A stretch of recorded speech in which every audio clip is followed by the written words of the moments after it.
Notre panel du jeudi, Michel Courchain, Jean-François Lisée, Michael Fortier, bonsoir. Bonsoir. Bonsoir. On va rebondir sur ce qu'on vient d'entendre. Donc, surenchère dans la laïcité. Jean-François Lisée, le Parti québécois, suite à ce référendum auprès des membres, dit, pour les prières de rue, mais c'est quand même prière de rue, c'est une version allégée un peu. C'est vraiment dans le cas où la prière bloque tout. Mais là, élève du primaire, vous l'aviez vu venir, ça, c'est la prochaine étape, puis là, après, ça va être secondaire, puis cégep. Comment vous voyez ça, là? Bien, c'est un débat qui existe en Europe. On sait qu'en France, il est interdit d'avoir des signes religieux pour les étudiants, les élèves, et qu'on avait prévu une catastrophe absolue. Puis finalement, ça a très bien passé. Ça fait maintenant, je pense, 8 ou 10 ans que c'est là. Et puis donc, ça permet aux enfants qui ne sont pas adolescents, qui ne sont pas adultes, donc qui n'ont pas vraiment un choix éclairé de décider de porter ou non un signe religieux. C'est clair que c'est une pression familiale, de les libérer de ça jusqu'au moment où, adultes, s'ils décident à l'université de le mettre, ce sera à eux de le faire. Alors, moi, j'ai toujours été favorable à cette position-là. Elle n'était pas dans le programme du Parti québécois. Alors, si le PQ voulait s'en faire le promoteur, il devait passer soit par un changement de leur programme, soit par un référendum, ce qu'ils viennent de faire. Et le niveau d'appui, évidemment, de 90 % est très élevé. Oui. Michel Courchain, donc on voit je parlais de surenchère. Donc, le Parti québécois veut se placer comme étant le parti où, sur la laïcité, il aura le programme le plus avancé ou restrictif. Là, ça dépend du point de vue. Absolument. Puis c'est une bonne réponse, au fond, à ce que le gouvernement actuel, le gouvernement de François Legault, on ne sait pas ce qu'il va faire exactement. On n'a pas vu son projet de loi. Mais déjà, le Parti québécois prend l'avance et dit, nous, c'est jusque-là qu'on va aller. Et donc, pour moi, ça reste une joute politique. Je comprends que la laïcité au Québec, c'est extrêmement important. La laïcité dans nos écoles, pour moi, maintenant, c'est réglé, c'est de l'acquis. Mais parce qu'il y a eu Bedford, parce qu'il y a eu quelques exemples, on reprend la joute politique à cet égard-là, à la veille d'une élection, pour savoir qui sera le gagnant. Et donc, vous avez eu raison de dire qu'il y a quelques contradictions ou quelques imprécisions dans ce que le Parti québécois nous a soumis tout à l'heure. Mais c'est vers ça qu'on va. Et moi, je le vois davantage comme de la prévention. C'est sûr que c'est un phénomène qui est très montréalais, qui est une très grande région de Montréal. On ne retrouve pas ça dans le Québec plus régional. Mais il y a des indices qui nous disent qu'il faut être vigilant. Même s'il n'y en a pas tant que ça, il faut rester vigilant sur cette question-là. Michael Fortier, comment vous voyez cette joute politique avec le thème de la laïcité? Mais moi, je vais vous en parler d'un autre angle. D'abord, moi, je ne savais même pas qu'il avait lancé ce référendum. Alors, je suis peut-être le seul au Québec qui ne savait pas que ce référendum avait été lancé. J'ai trouvé son entrevue avec vous. Honnêtement, c'est pas quelqu'un que j'entends souvent, mais c'est une personne que, lorsque je l'entends, il communique bien. Mais j'ai trouvé qu'avec vous, honnêtement, ça ne peut pas être sa meilleure entrevue. Ça ne peut pas être sa meilleure entrevue. C'est impossible. On aurait dit qu'il a été forcé sur une chaise de vous parler. Quelqu'un vous dit, tu parles à Patrice Roy, sinon... Et ça n'avait pas de sens. Je veux dire, il était confus, vous posiez des bonnes questions. J'ai pas tout à fait compris ce qu'il avait à dire, entre autres sur le primaire, mais même sur la question des prières de rue. Sur la question de la participation, Patrice, 54 % un instant, je comprends pas, là. T'envoies un courriel aujourd'hui. Il n'a pas envoyé un pigeon voyageur. Il a envoyé un courriel. Tout le monde a des courriels. Puis il vous dit que 54, c'est merveilleux. C'est un parti qui mène dans les sondages. Moi, chez les membres. Non, mais c'est pas grave, Patrice. Voyons donc. Le référendum, il y avait eu combien? Non, mais c'est pas ça le point. Le point, c'est tu fais un référendum comme chef. Voyons donc. Est-ce qu'il va faire un référendum sur la monnaie du Québec? Est-ce qu'il va faire un référendum sur les points d'impôt au Québec? Est-ce qu'il va faire un référendum pour savoir comment on va attirer des investissements à l'étranger? Pas du tout. Moi, j'ai trouvé l'exercice, honnêtement, là, c'est un show de boucan. Et d'ailleurs, l'entrevue qu'il vient de vous donner démontre à quel point c'était ça. Il n'était pas préparé parce que, dans le fond, c'était juste le référendum dont il voulait parler, c'est-à-dire le processus. Moi, je veux parler de Lofty. Lofty, mon Dieu, qu'on fait souvent. Je veux juste quand même dire que les 19 000 personnes qui ont participé à ce référendum interne du Parti québécois, c'est davantage que le nombre de membres de tous les autres partis réunis, presque. Bravo, voilà. Bravo, mais les 19 000 qui n'ont pas participé, il a regardé bien. Occupation double, Jean-François. C'est pour te dire. Ah, puis qu'est-ce que tu as contre Occupation double? Ah, j'ai rien, mais quand tu choisis ça choisis ça plutôt que la prière, ça devrait te dire quelque chose. Lotfi, on l'écoute hier, où il résume, il dit, si j'ai pas d'aménagement, je prends mon siège social et je l'amène aux États-Unis. On écoute. Il y a la question de ceux qui ont, à l'heure actuelle, des permis de travail. Est-ce qu'ils vont être renouvelés ou non? Écoute, c'est vraiment cas par cas. C'est cas par cas. Il n'y a aucun standard, il n'y a aucune norme. C'est vraiment du cas par cas. Du moment que certains pourcentages de tes ventes sont en exportation, OK? C'est un fleuron québécois. On fait de l'exportation. Tu devrais être capable de t'asseoir avec le gouvernement du Québec, avec l'immigration ou économie, et sortir un plan de match et dire, bon, pour les prochaines 10 années, ça, c'est la formule. Il veut des aménagements pour pouvoir, en clair, engager des Américains, des Britanniques, parce qu'il vend dans ces marchés-là. Il veut les amener au siège social. Puis il dit, c'est du cas par cas. Je n'ai pas l'assurance qu'ils vont être là après 18 mois. Michel Courchaine, est-ce que le Québec devrait aménager, assouplir certaines règles pour pouvoir aider ce genre d'hommes d'affaires? Bien, on devrait être à l'écoute, très certainement, parce que le cas de M. Lotfi, peut-être contrairement à ce que pense M. Saint-Pierre Plamondon, il n'est pas unique. Il n'est pas unique et on va en vivre de ça de plus en plus. Et effectivement, on parle de postes plus spécialisés, pas uniquement dans le cas de M. Lutfi, mais on parle de gens qui ont cette expertise et qui contribuent à leur façon au développement de nos propres entreprises. Et on ne peut pas fermer la porte à ça. Sinon, on va constamment se parler entre nous. Tu sais, M. Saint-Pierre Plamondon dit oui, le chômage est de 15 % chez les jeunes. C'est pas de ça qu'on parle.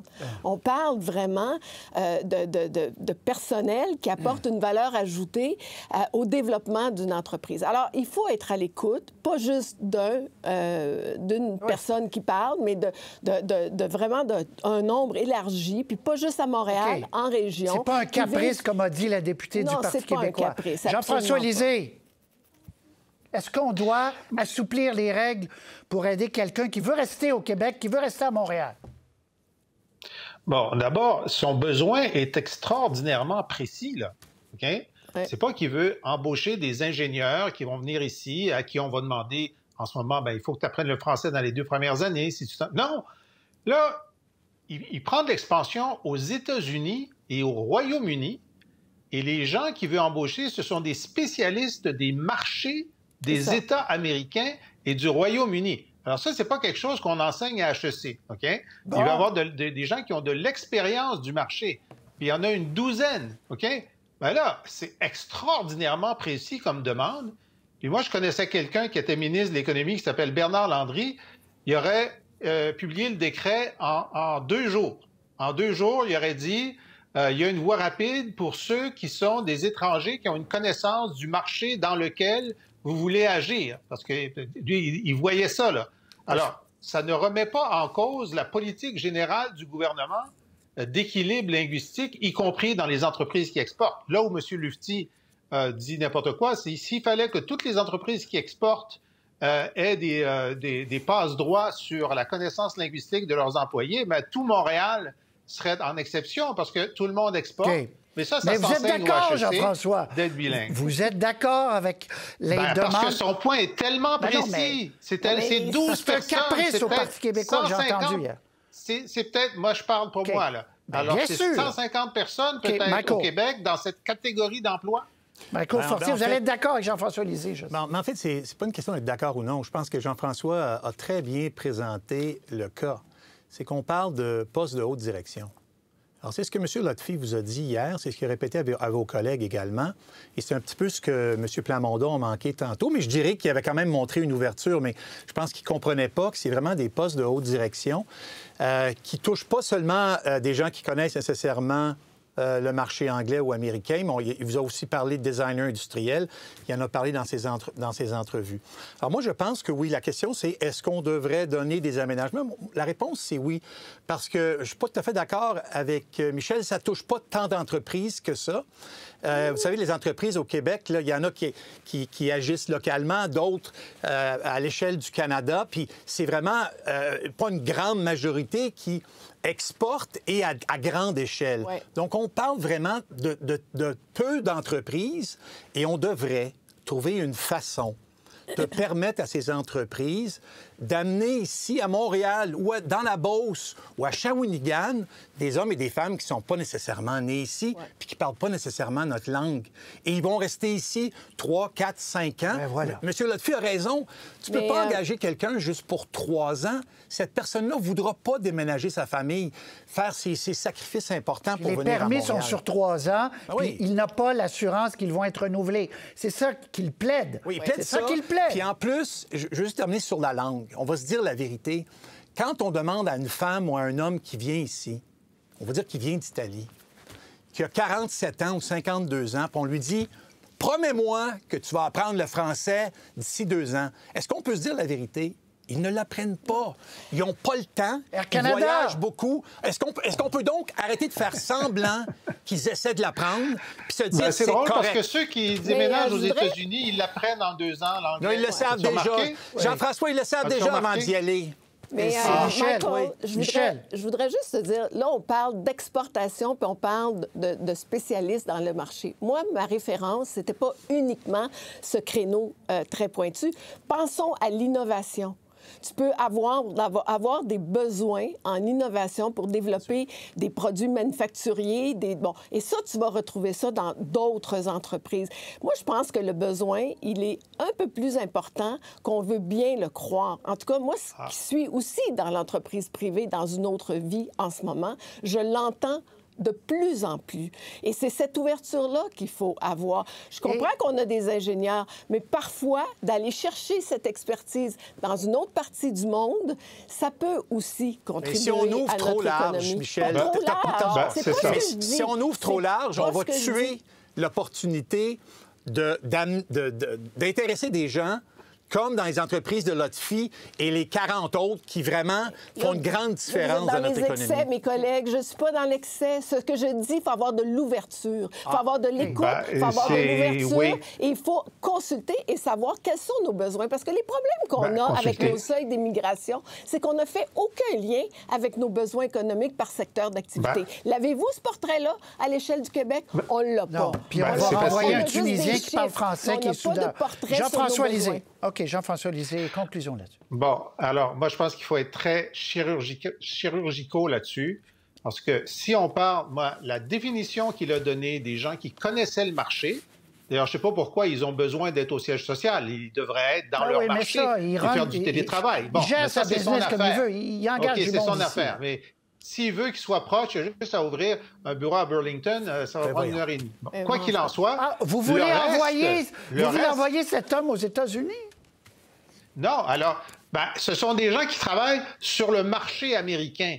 Alors, en tout cas, c'est sa décision d'affaires, mais il pourrait continuer à être sur la Caisse de dépôt pour ses investissements à New York, a ouvert un bureau à New York. Mais ce que je veux dire qui est très important, là où il ne faut pas ouvrir, c'est si c'est pour travailler au Québec, faire du design industriel, de l'innovation et tout ça, j'ai pas de problème qu'on leur offre un permis de 10 ans, mais à la 3e année, on ne le renouvelle pas s'il ne passe pas un test de français. Parce que pour moi, c'est très clair. Si tu veux vivre au Québec, puis le français ne t'intéresse pas, ne viens pas. Il faut être très clair là-dessus. On s'entend, Jean-François. On a compris. Bien, pour un poste de haute direction, un poste de très haute direction, moi, je ne suis pas d'accord avec ça. Parce que de toute façon, c'est quelqu'un qui ne viendra pas. Suzuki, ça a pris combien de temps? Pas la même chose. Qui ne viennent pas. OK. Suzuki, ça a pris combien de temps? OK. Post Canada, ça vient de sortir. Grève générale, c'est ça? Une grève dès maintenant partout au Canada en réaction à ce qui a été annoncé, la fin du courrier à domicile, la fin des facteurs, la fin d'une époque, la fin de tout. Bien, pas la fin de tout, mais ils ont perdu 1,3 milliard. Ça a coûté aux Canadiens 1,3 milliard cette année. Tour de table, Michael, je commence avec vous sur Post Canada. On est à la croisée des chemins, là. Ça s'en va où, d'après vous? Je pense que l'État semble se poser les bonnes questions, Patrice. Parce qu'il ne faut pas continuer un modèle d'affaires basé sur des besoins d'il y a 25 ans. Les besoins ont énormément changé. Je pense qu'en partie, la société s'est adaptée. Mais ce que la société, c'est-à-dire la compagnie, là, et ce que le gouvernement nous dit, c'est qu'il faut qu'elle s'adapte encore plus. Puis je pense que nous, les contribuables, on est tous actionnaires de Poste Canada. Et si c'était une entreprise privée, là, cotée à la bourse aujourd'hui, elle vaudrait peu. Et donc, c'est comme ça qu'il faut le regarder. C'est une entreprise qui doit absolument changer. Michel Courchaine, on a annoncé... Et là, évidemment, il y a une réaction parce que le conflit de travail, on a annoncé un changement quand même important en plein conflit. C'est comme si deux périodes se regardaient, là, deux générations se regardaient. Oui, puis c'est un conflit qui perdure depuis très longtemps, puis où il ne semblait pas avoir aucune voie de passage. Le gouvernement prend une décision, puis je pense qu'il n'y avait pas le choix. Comme dit Michael, c'est nous qui payons ce déficit bien trop élevé pour une société qui n'a pas su se moderniser suffisamment tôt, qui n'a pas su s'adapter suffisamment, qui a une concurrence qui est vive. Et là, bien, on se retrouve avec effectivement des syndicats qui disent non. Parce qu'on est une vieille institution, on ne bouge pas, puis on ne change rien. Alors, moi, je dis, s'ils peuvent bien aller en grève générale, on verra comment le gouvernement va réagir, mais on pourrait aussi dire, il y en a plus éventuellement de Poste Canada. Là. Il y a les régions éloignées, c'est un petit souci. Oui, mais ça se règle par région éloignée, puis il peut y avoir d'autres types, d'autres façons de livrer le courrier ou les colis en région éloignée, de même que pour des populations plus vulnérables. Il y a pas, tout se trouve aujourd'hui. Oui. Mais là, ce modèle-là ne peut pas continuer de cette façon-là. C'est même que je trouve qu'on a été trop patient. On aurait dû faire ça bien avant aujourd'hui. Jean-François Lisée, Poste Canada. Bon, il y a deux choses. Il y a les colis puis il y a les lettres. Les colis, j'ai appris aujourd'hui que Poste Canada est propriétaire à plus de 90 de Pure Later. Ben oui. Vous saviez ça? Ben oui. Bon. Alors, moi, je ne le savais pas. Alors, je ne comprends pas. C'est rare. Je ne comprends pas pourquoi Poste Canada n'a pas tout simplement laissé tout le marché du colis à Pure Later et aux services privés. Parce que c'est clair que le privé a démontré sa capacité à livrer des colis les soirs, les fins de semaine, à moindre coût que Poste Canada. Pour ce qui est de la livraison du courrier, c'est un service public pour lequel on est prêt à payer comme contribuable. S'il y avait un référendum sur la livraison du courrier, les gens, je pense, diraient on veut le garder, on ne veut pas aller dans des boîtes, dans des quartiers. Vous croyez encore aujourd'hui? Les gens de notre âge, peut-être, mais pas ceux de nos enfants. Attends. Les gens seraient prêts à ce que le courrier soit donné juste une fois par semaine. Ils sont prêts à ce que ça prenne 6 jours plutôt que 4 jours. Mais sur la question, surtout pour les gens âgés qui vivent dans des maisons, on va leur dire qu'au mois de février, vous allez aller avec votre petit clé au coin de la rue. Non, ça ne passera pas. Je pense que c'est politiquement toxique. Michel Courchaine, Jean-François Lisée, Michael Fortier, très intéressant. Merci beaucoup, encore une fois. À jeudi prochain. Au revoir. Salut. Bonsoir.